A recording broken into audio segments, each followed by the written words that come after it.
Hasteko modun gaude? Bai? Egun on guztioi eta ongi etorri gaurko agerraldira. Ohikoa den bezala, Gobernu Kontseiluan hartutako erabakien eta jorratutako gaien berri eman aurretik COVID-19 inguruan aipamen bat egin nahi nuke. Badakizue egoera oso gogorra dela, egoera oso gordina dela, eta oraindik epidemia gure artean jarraitzen duela. Eta beraz, Gipuzkoarrei eskatu nahi diet, bereziki ahaleginari eusteko.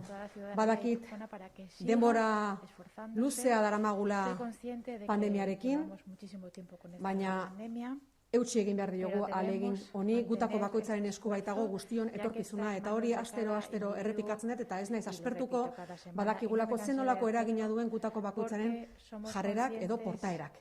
Eta beraz, ni badakigu Gipuzkoar asko eta asko ahalegin handia egiten dutela eta egiten ari direla pandemiaren hasieratik, eta beraz, guztiei eskerrak eman nahi dizkiegu, baina baita bestelako portaerak izaten dutenei, alegia arauak betetzen ez dituztenei eskatuko genieke, behingoz bete ditzatela gutako bakoitzaren esku baitago guztion etorkizuna. Eta gaixotasunaren bilakaera gutako bakoitzaren esku dago.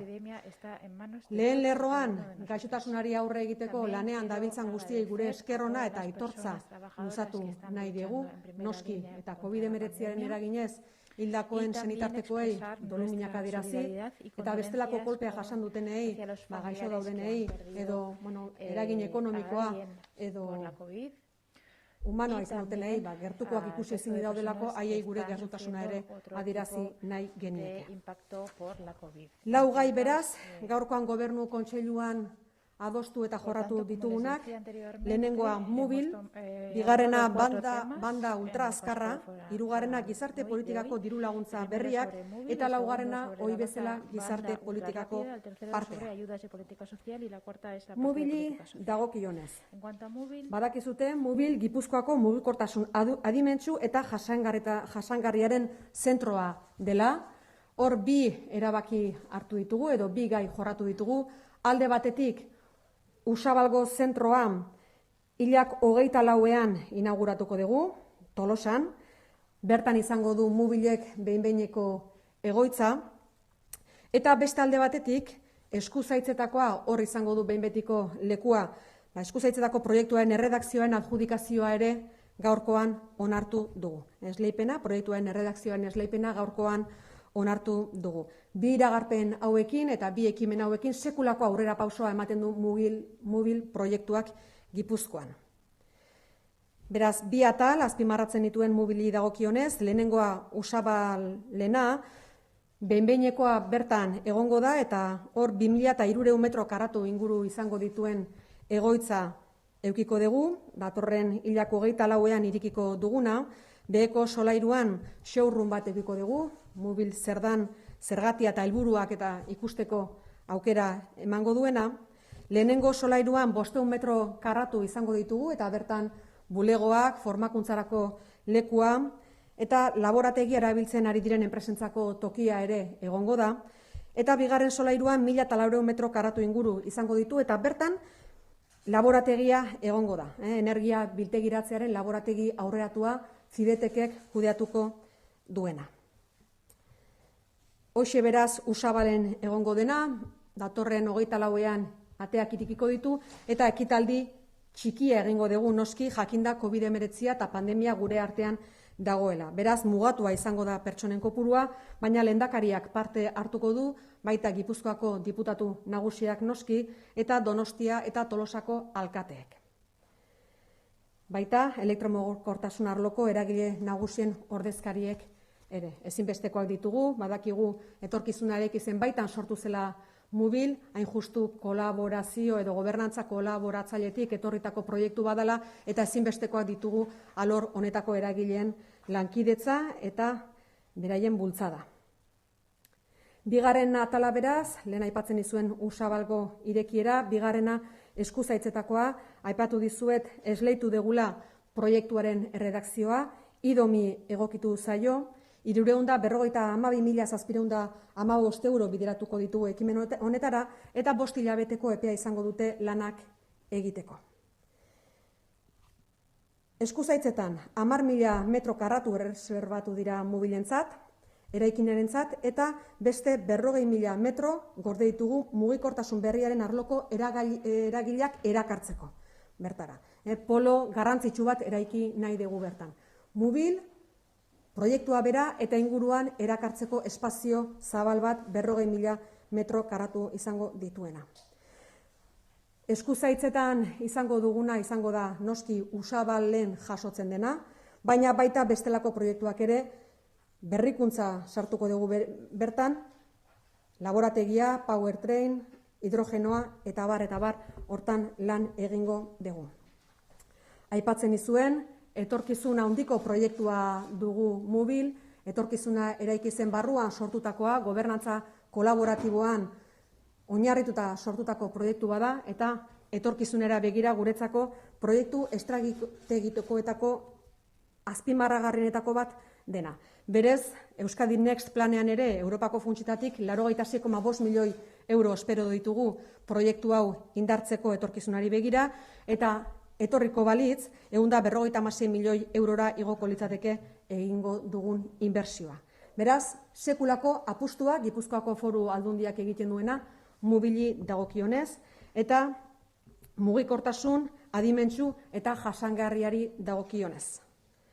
Mugikortasuna dakizuten bezala iraultza betean dago eta askotan aipatzen du diputatu nagusiak momentu ezegonkor batean murgilduta gaude eta ezinbestekoa dugu etorkizuneko proiektuak definitu eta bultzatzea. Eta horixe da hain zuzen ere Mubilekin egiteko asmoa duguna. Bigarren gaia gaurkoan jorratu duguna Gobernu Kontseiluan, banda ultra azkarra. Gogoratuko dezue abenduaren amaiera aldera diru laguntzak onartu genituen banda ultra azkarra 2500 biztanle baino gutxiagoko herrietara eramateko, hain justu herriguneetatik urrun zeuden lekuetara banda ultra azkarra eramateko 2 milioi euroko laguntza onartu genuen Gabon inguruan, abenduan, eta oraingoan ikusita eskaera maila altua egon dela eta beharrak oraindik ere altuak direla, gaurkoan 420.000 euro gehiago onartu ditugu diru laguntza horiek indartzeko. COVID-19 ere ikusi da alegia, ez da bakarrik inguru horietan bizi direnei bizitza errazteko, behaien bizimodua errazteko eta konexioak eukitzeko ekoizpenei dagokienez ere, ezinbestekoa dugu balda ultra azkarra, teknologia berriek ere lekua izan dezaten ekoizpen eta ustiapen horietan guztietan.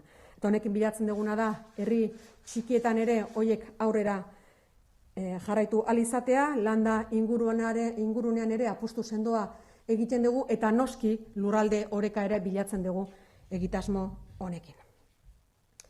Hirugarren gaia gaurkoan jorratu duguna Gobernu Kontseiluan, gizarte politikako diru laguntzak onartu ditugu, ohi bezala urtero horrelakoak egiten ditugu, azken 10 urteetan 10 milioi euro bideratu izan ditugu gizarte politikako diru laguntza hauetara, 3 lerro dira laguntzen ditugunak, lehenengoa gizarte esku hartzeko programak egiteko diru laguntzak, bigarrena prebentzio eta sensibilizazioko programak egiteko diru laguntzak, hirugarrena gizarte behar berrien eta gizarte arretaren inguruko ikerketa eta berrikuntza proiektuak egiteko diru laguntzak. Aurtengoan guztira, 1.063.526 euro bideratuko ditugu. 2020 urtean, ideia bat izan dezazuen, 310 proiektu lagundu genituen diruz diru laguntza hauekin, 100 entitate baino gehiago jaso zituzten diru laguntza hauek. Besteak beste adibide bezala jarriko dizuet begizareri sensibilizazio kanpaina laguntzeko bideratu genion diru laguntza, Katxalini formakuntza arreta biopsikosozialerako proiektua, Bizipozari jardunaldiak voluntario kanpaina, Telefono de la Esperanzari ere diru laguntza eman zitzaion, Atzegiri sensibilizazio kanpainarako, Algara Klauni, ospitaletan eta egoitzetan animazioak egiteko. Horiek dira diruz laguntzen ditugun ekimenak besteak beste eta urtero ateratzen ditugunak. Leno esan dizuedan bezala, azkeneko 10 urteotan 10 milioi euro bideratu ditugu ekimen honetara eta horrela jarraitzea espero dugu luzaroan. Laugarren puntua, ohikoa den bezala, gizarte politikako partea. Dakizuenez, COVID-19aren aurrean zaurgarrienak direnak alegia adinduenak eta patologia asko dituztenak, horietako asko eta asko gure egoitzetan daude. Gogoan izan dezazuen eta astero esaten dudan bezala, 65 egoitza dauzkagu Gipuzkoan, 5.425 plaza. Eta gaur eman dezakedan positibo kopurua adinekoi dagokienez, honakoa da. 8 kasu positibo ditugu momentu honetan Gipuzkoako egoitzetan, 8 egoiliar, Gipuzkoako 5 egoitzatan. Horietatik 7 Eibarko planta sozialean edo Ordiziako San Jose egoitzan daude. Abuztuaren 11-tik hona, bigarren olatua hasi zenetik gaur arte, 154 lagun hil dira Gipuzkoako egoitzetan. Sendatutakoak 678 izan dira. Hori egoiliarrei dagokienez. Adinekoen egoitzetan langileen kopuruari dagokienez, egun 30 langile dauzkagu diagnostiko positiboarekin Gipuzkoako 17 egoitzatan. Eta abuztuaren 11-tik hona, 556 langile gaixotu eta osatu dira, sendatu dira. Gainontzeko baliabideetan, eguneko zentroetan, azken astean 6 positibo berri atzeman ditugu.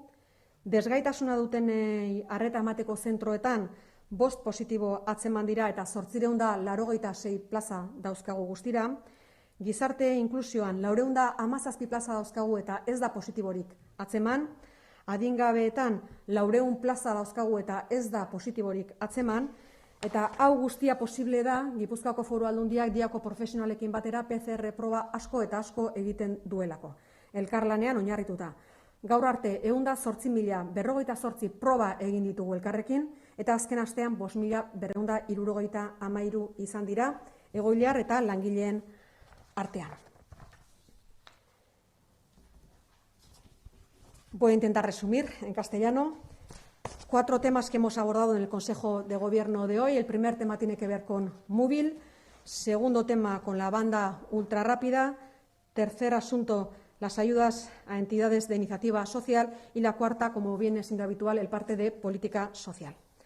Primer asunto, móvil, anunciar que la sede de Tolosa del Centro de Movilidad Inteligente y Sostenible Móvil abrirá sus puertas el próximo 24 de febrero.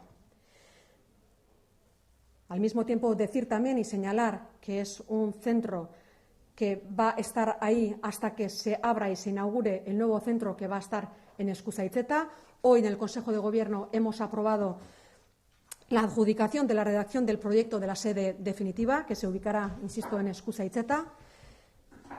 El proyecto móvil está ganando mucha velocidad y son 2 pasos muy importantes que hemos dado en el Consejo de Gobierno de hoy.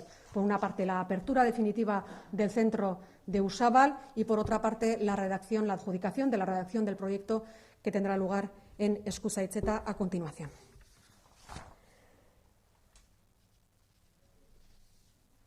Bien, en principio, en Usábal tendremos oficinas, también un espacio para la formación y un laboratorio avanzado en almacenamiento de energía que estará gestionado por Cidetec. Pero, por otra parte, estos proyectos, evidentemente, que pasarán luego a Eskuzaitzeta, con un proyecto que está dotado con 352.715 euros en cuanto a la redacción del proyecto, que se ha adjudicado a IDOM y que durará 5 meses, luego, evidentemente, irá a Eskuzaitzeta, donde, aparte de lo que está recogido y lo que se va a hacer en Usábal, tendrá también un segundo laboratorio para powertrain, hidrógeno y demás. Por lo tanto, damos 2 pasos muy importantes en relación a móvil, que es uno de los proyectos estratégicos más importantes que tiene la Diputación.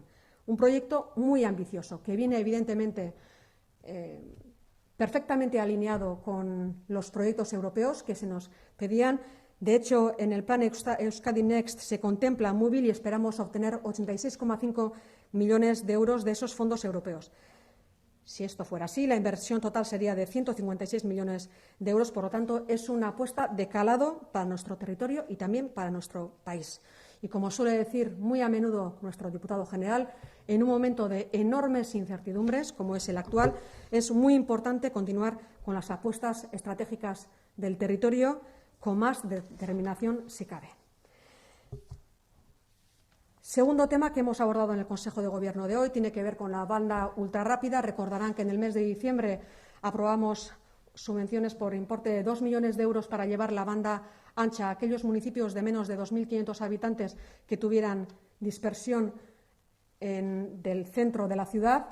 Aprobamos 2 millones de euros. Hemos recibido solicitudes que superan esa cantidad y, por lo tanto, en el Consejo de Gobierno de hoy hemos aprobado 420.000 euros suplementarios que vienen a reforzar esta dotación.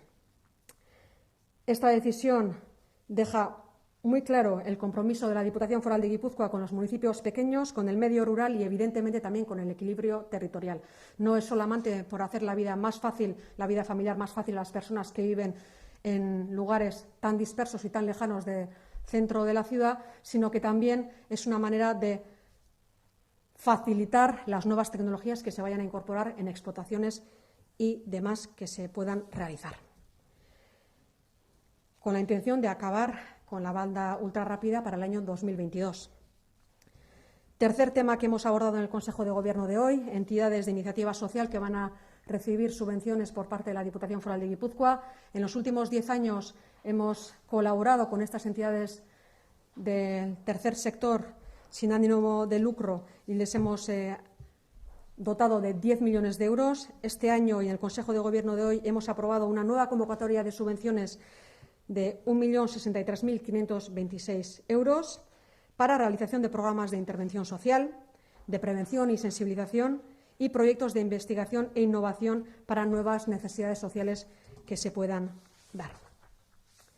Y, por último, y en cuarto lugar, el parte habitual de política social en cuanto a las personas residentes y personas que trabajan en los centros residenciales. Como saben, las personas más vulnerables frente a la enfermedad son aquellas de mayor edad que tienen muchas patologías y muchas de ellas están en nuestros centros residenciales.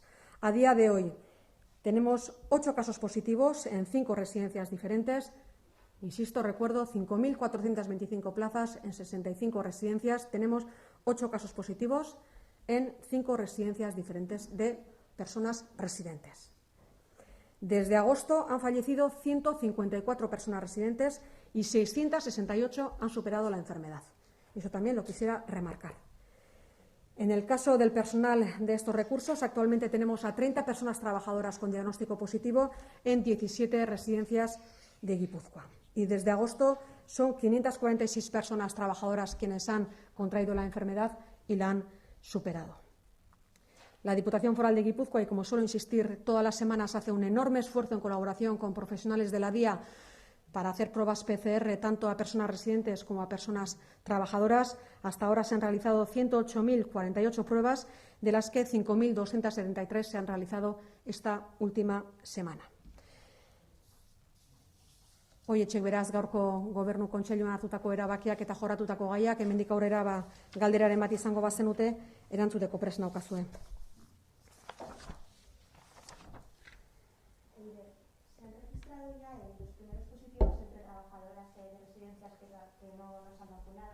No sé un poco cómo se afronta este nuevo escenario, si la Diputación tiene ya algún plan al respecto, y luego si se sabe el número de positivos totales que se ha dado entre las personas vacunadas. Bien, bueno, en principio la vacuna garantiza una inmunidad del 95% y se puede infectar una persona y no contraer la enfermedad o tener síntomas muy leves. Eso yo creo que es lo primero que deberíamos señalar. Tenemos una persona residente que ha contraído que se ha infectado del COVID-19, pero que no está enferma porque no tiene síntomas. Es una única persona, pero es algo habitual que puede pasar y que ha pasado. Y eso, desde luego, lo sabíamos de antemano. En cualquier caso, sabiendo que el colectivo es de 5.425 personas, que una sola persona haya contraído el virus o que se haya contagiado, de momento, y siendo muy prudentes, porque debemos serlo, la situación que tenemos en las residencias es muy buena, sobre todo comparando con cuál era la situación hace unas semanas. Recuerdo cuando empezó el COVID-19 cuáles eran las noticias que les trasladaba yo diariamente y eran, francamente, muy duras. Por lo tanto, vivimos una situación muy buena. La vacuna garantiza la inmunidad a los 7 días de haber inoculado la segunda dosis. Por lo tanto, dentro de unos días, la mayoría de todos los centros residenciales estarán inmunizados, o al menos las personas que han recibido las 2 dosis. Por lo tanto, va a ser una excelente noticia para poder afrontar el futuro de otra manera. Respecto a las trabajadoras que no se han vacunado y han dado positivo ya. A ver, hola. Y digo, respecto a las trabajadoras de residencias que no se han vacunado y bueno, se han empezado a detectar ya los primeros positivos, no sé un poco qué estrategia o qué plan de acción baraja la Diputación y si se sabe exactamente cuántas trabajadoras que no se han vacunado han dado positivo. Es que ricasco.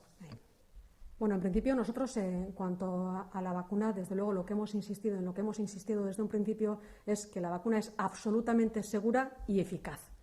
Por lo tanto, nuestra recomendación es, en todos los casos, vacunarse. Y siendo muy prudentes, que así lo debemos ser, no hay más que ver cuál es la situación actual en las residencias. Es eficaz y absolutamente segura. Por lo tanto, nuestra recomendación, evidentemente, es la vacunación. A partir de ahí, lo que no podemos es obligar a las personas a que reciban esa vacuna. Pero bueno, hay múltiples casuísticas y bueno, de la misma manera que también entendemos, que de la misma manera que en el exterior al principio había ciertas reticencias con respecto a las vacunas y ahora todo el mundo se quiere vacunar, prácticamente todo el mundo, entendemos que la evolución va a ser esa también, porque el número de personas que se han ido vacunando desde un inicio hasta el momento de hoy también ha ido incrementándose de manera exponencial. Bai.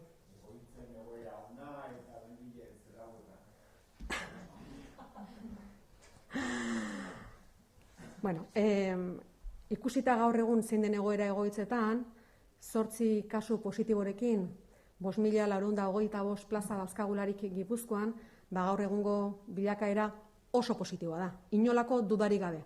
Eta zuetako asko eta asko hemen izaten zinaten hasieran, COVID-19ak eztanda egin zuenean gure artean, eta nik neu egunero kontu ematen nuen honen inguruan, eta orduko egoerak eta gaur egungoak ez dauka zeikusirik zorionez. Txertoa eraginkorra da, bigarren dosia jaso eta 7-10 egunetara, jakinda aurreko ostiralean bukatu zela bigarren txertoaren kanpaina Gipuzkoako egoitzetan oraindik ere immunitatea ez da 100%, baina edozein kasutan ikusita bilakaera zein dan, egoera oso ona da eta oso itxaropentsu gaude horren aurrean. Eta txertaketari dagokionez, badakizute egoiliarren ia danak txertatu nahi izan dutela, eta langilei dagokienez, badago portzentaje bat ez duena nahi, baina gure jarrera zer den horren aurrean, lehenengo, txertoa fidagarria da erabat, txertoa eraginkorra da erabat, eta gomendatzen dugu txertoa jartzea. Hortik aurrera, noski, ez daude horretara behartuta. Baina bai, gauza bat aipatu nahi nuke, bazpare, eta da, egoitzetan lanean dauden langileen konpromisoa, egoitzetako egoiliarrak zaintzeko, inolako dudarik ez dut orain inguruan. Hori ez dezala inorrek zalantzan jarri. Bai? Denbora bat beharko dute, eta denak ez daukate kontrako jarrera, denbora bat beharko dute, gizarteak denbora behar izan duen bezala, eta egoiliarren etxekoek ere denbora bat behar izan duten bezala, baina ikusita zein den fidagarritasuna, ikusita zein den eraginkortasuna, seguru gaude horren bilakaera ere gorantz jungo dela. Baina ezin ditugu behartu horretara. Entiendo que si ese 20% de trabajadoras no se han vacunado, cuando ha finalizado este proceso de vacunación en las residencias, pueden optar a poderse vacunar en días posteriores si de alguna manera cambian de opinión. ¿Tienen esa posibilidad? Por supuesto, porque nuestra recomendación es vacunarse, sin ninguna duda, por su eficacia y por su seguridad. ¿Y tienen algún dato de que ese 20% se haya podido reducir, visto el efecto de la vacuna? Igual hay gente que ya está, que había dicho en principio que no. Bueno, a día de hoy yo ese dato en concreto no se lo puedo dar, pero lo que sí les puedo asegurar es que desde un inicio hasta el día de hoy, tanto desde el punto de vista de las personas residentes como de las personas trabajadoras, se ha incrementado exponencialmente, como les decía, la voluntad de quererse vacunar. Sobre todo viendo cuál es la evolución que se ha dado en las residencias. Nik bai galdetuko nizuke, egoera esan dizute, itxaropentsua, asko zobea da. Ez dakit ja planen bat ote dagon neurri, oaingo ertxi hauek edo murriztaileak pixkanaka malgutzeko, ez dakit ote dago ja ez dakite perik, bai, euskeraz terderaz mesedez. Bueno, nik esango nuke da neurriak bermatzaileak dirala, alegia. Neurri hauek bilatzen zutena zen, bertakoen eta langileen segurtasuna bermatzea. Guk helburu bat izan dugu Gipuzkoako Foru Aldundian, eta Gizarte Politikako Departamentuak eta Diputatu Nagusiak ere buru jarrita, helburu bat zeukaten, eta zen pertsona horien bizitza eta osasuna zaintzea. Orduan, baldintzak izan dira bermatzaileak. Hori lehenengo gauza esango nukena. Hortik aurrera, ikusita bilakaera zein dan, noski egoera hobe bateruntz goaz. Lasaitasun askokin bizi da, jendea pozik dago egoitzatan, langileak eta egoiliarrak eta baita inguruko senitartekoak ere. Baina guk ere momentu honetan jarraitu behar dugu segurtasun guztiak zaintzen, eta plangintza hori lantzen ari gera osasungintzako langileekin, profesionalekin eta epidemiologoekin batera. Ze bilakaera zein izango den oraindik ez dakigu, naiz eta itxaropen txu gauden noski, baina ondo neurtu beharreko kontu bada. Beraz, oraindik ez daukagu plangintza eginda daukagu momentuan honen inguruan berri emango dizugu noski. Sí. Un plan, unas fechas para flexibilizar un poco, ya que la situación ha mejorado muchísimo. Bueno, la situación ha mejorado muchísimo. Como les decía antes, las medidas que hemos adoptado hasta ahora han sido garantistas para preservar la vida y la salud de las personas residentes y también del personal trabajador. Tenemos una situación muy buena en las residencias. Tenemos que seguir siendo prudentes. En cualquier caso, evidentemente, la situación no va a ser la misma a partir de ahora. No va a ser la misma comparando con el inicio, ni siquiera con el inicio de la segunda ola. Va a ser mucho mejor y lo viven con mucha tranquilidad y también felicidad, las cosas como son. Pero tenemos que tenemos que ser extremadamente prudentes. Estamos trabajando con profesionales de salud y con profesionales de epidemiología para establecer los protocolos que puedan hacer que el futuro sea más fácil para estas personas, pero también siempre cuidando su salud, porque como les decía antes, las personas se pueden infectar, no desarrollar la enfermedad o al menos desarrollarla con síntomas muy leves, pero estamos hablando de personas mayores con patologías aún, ¿vale? Y también pueden contagiar. Por lo tanto, tenemos que seguir tenemos que ser muy prudentes dentro de una mayor tranquilidad evidente y haciendo la vida más agradable a las personas que viven y trabajan allí. Antes ha comentado que había una persona residente que después de las 2 dosis se ha quedado positivo, sin síntomas. De esas 8 positivos que hay ahora mismo, se supone que el resto, o sea, los otros 7, no han recibido la vacuna o no han recibido la segunda o todavía están dentro de ese tiempo que no es efectiva. Bueno, en principio es una única persona la que ha sido contagiada, que ha sido infectada por el COVID-19. Insisto, no enferma del COVID-19, pero sí ha sido contagiada. Las otras 7 personas son personas, la casuística es muy diversa, pero bueno, o han recibido la primera, no habían recibido aún la segunda, o llevan enfermos más tiempo. En cualquier caso, insisto, el dato principal es que hay una sola persona que, habiendo recibido la primera y la segunda vacuna, ha sido infectada por el COVID-19, pero que no tiene ningún síntoma.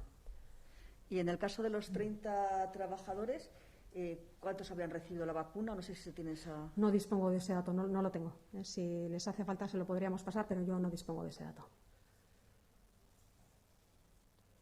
Sí, el próximo paso será la vacunación en centros de día, en centros, no sé, de atención a personas con minusvalía, en fin. ¿Cuál es un poco el calendario que tiene en marcha la Diputación? Bueno, nosotros al mismo tiempo que estábamos vacunando estaba vacunando Osakidetza en nuestros centros residenciales, también hemos ido vacunando en centros de discapacidad. Por lo tanto, vamos a seguir con esos centros también. Y en cuanto al resto, bueno, pues en los protocolos nos estamos trabajando con Osakidetza, puesto que saben que no se disponen de las vacunas de la manera deseada, sino en función de cómo vayan llegando y, por lo tanto, constantemente vamos adecuando los calendarios. No tenemos un calendario establecido, puesto que todavía la incertidumbre con respecto a la llegada de las vacunas es bastante importante, pero vamos trabajando intensamente en Osakidetza. O sea, que ahora mismo solo se está vacunando a los centros con discapacitados o... Centros con personas con discapacidad, efectivamente. En los centros de día también, bueno, pues tiene una mayor complejidad, pero se está trabajando con Osakidetza. En cuanto tengamos el calendario también se lo haremos saber. ¿En esos centros de discapacidad está vacunando la Diputación o Osakidetza? No, siempre es Osakidetza, la que ha vacunado. La responsabilidad de la salud pública es de Osakidetza, por lo tanto nosotros lo que hemos hecho desde un principio es facilitarles toda la información, listados de personas, en qué situación se encuentra. Hemos colaborado con Osakidetza, evidentemente, pero la vacunación la ha hecho siempre Osakidetza.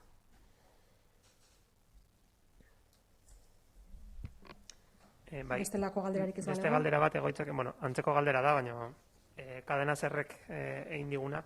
Sobre la situación en residencias, en algunos centros con 0 casos se ha enviado una notificación a los familiares flexibilizando el protocolo de salidas, según comunicación de la Diputación. ¿Nos puede decir si es una orden para todos los centros? ¿Puede decir en qué consiste esa flexibilización? Nosotros estamos trabajando en una flexibilización tanto para salidas como para visitas de familiares, pero desde luego no hay otra cosa. En cuanto se sepa, se comunicará a todos los centros residenciales por igual. No está terminado el trabajo, por lo tanto no ha habido tal comunicación. Cuando el protocolo esté establecido, se comunicará a todos los centros residenciales. Eta galdera bat, Cadena Serrek egiteu eta Onda Zeroke antzeko galdera bat egiteu. ¿Cómo está el tema de la vacunación a los trabajadores en centros de día? El Gobierno vasco ha dicho que comenzaría esta semana y que se encargarían de organizarlo las diputaciones. ¿Saben ya cómo y cuándo comenzará esa vacunación? Bueno, lo he comentado anteriormente, en los centros de día, la complejidad es mayor, puesto que estamos hablando de una vacuna que se debe inocular a personas de menos de 55 años, por lo tanto, la logística es muy diferente. Por lo tanto, estamos trabajando con Osakidetza para cerrar el protocolo y en cuanto lo sepamos se lo haremos saber, pero está sin cerrar. Y una última pregunta, cambiando de tema, Noticias de Guipúzcoa pregunta: ¿piensa la Diputación que la decisión del juzgado de Tolosa es un aval definitivo para las pistas de Aralar? Bien, en relación a las pistas de Aralar, lo que debo señalar es que el auto, efectivamente, lo que deja muy claro es que todas las medidas que se llevaron a cabo, todas las actuaciones que se llevaron a cabo fueron respetando absolutamente y escrupulosamente la legalidad, así lo recoge y así lo dice, que se realizó buscando el bien común, es decir, para mejorar la calidad de vida de las personas que trabajan allí, pastores en este caso, incluso de la gente que se tiene que acercar a estos lugares, mejorando la accesibilidad e incluso mejorando la propia gestión de Aralar, pero, insisto, eso desde el punto de vista procedimental se ha respetado legalidad, la legalidad, se ha buscado el bien común, pero a pesar de todo, lamentablemente, buscando fines absolutamente políticos, se ha ido en contra de algunas personas a las que nosotros queremos mostrar nuestra solidaridad, como serían Arantxa Aristimuño, trabajadora de la Diputación Foral de Guipúzcoa, como sería el señor Félix Asensio, que lamentablemente falleció hace escasos meses, y también el alcalde de Ordizia, Josemi Santamaría, perdón. Estas 3 personas han sufrido en sus carnes lo que es la persecución con fines únicamente políticos y, por lo tanto, expresarles nuestra solidaridad y nuestro apoyo, evidentemente. Bai. Aralarri dagokionez, autoa ezagutu dugu eta auto horrek oso garbi azaltzen du eta autoa irakurtzeko aukera baldin badaukazue, benetan komeni litzateke, ze oso argigarria da, bertan esaten da arau guztiak beteta eta arau guztiak errespetatuz aurrera eraman zela pista hori, eta bilatzen zena zela injustu bertak lan egiten dutenen bizi baldintzak hobetzea eta irisgarritasuna hobetzea. Eta hori burutu zela noski arau guztiak betez. Tamalez, naiz eta jakin hori horrela egin zela, eta naiz eta erabaki guztiak modu demokratikoan hartu ziren gardentasun osoz eta arau guztiak errespetatuz, helburu politikoak soilik bilatzen zituzten batzuk honen kontra egin zuten eta pertsona jakin batzuen kontra egin zuten. Besteak beste, Arantxa Aristimuño, Gipuzkoako Foru Aldundiko langilea, Felix Asensio zena, goian bego duela hilabete batzuk hiltzena, Gipuzkoako Foru Aldundiko zuzendari izandakoa, eta Josemi Santamaria Ordiziako alkate ohiaren kontra egin zuten. Eta beraz, gure elkartasuna adierazi nahi diegu, gauzak ondo egin zituztelako, eta gure babesa adierazi ere. Eta noski, horrelako portaerak, alegia, helburu politikoa soilik bilatzen dituzten horien portaera, noski guk arbuiatzen dugu erabat. Bestelako galderarik, ez? Eskerrik asko guztioi eta egun ona izan dezazuela.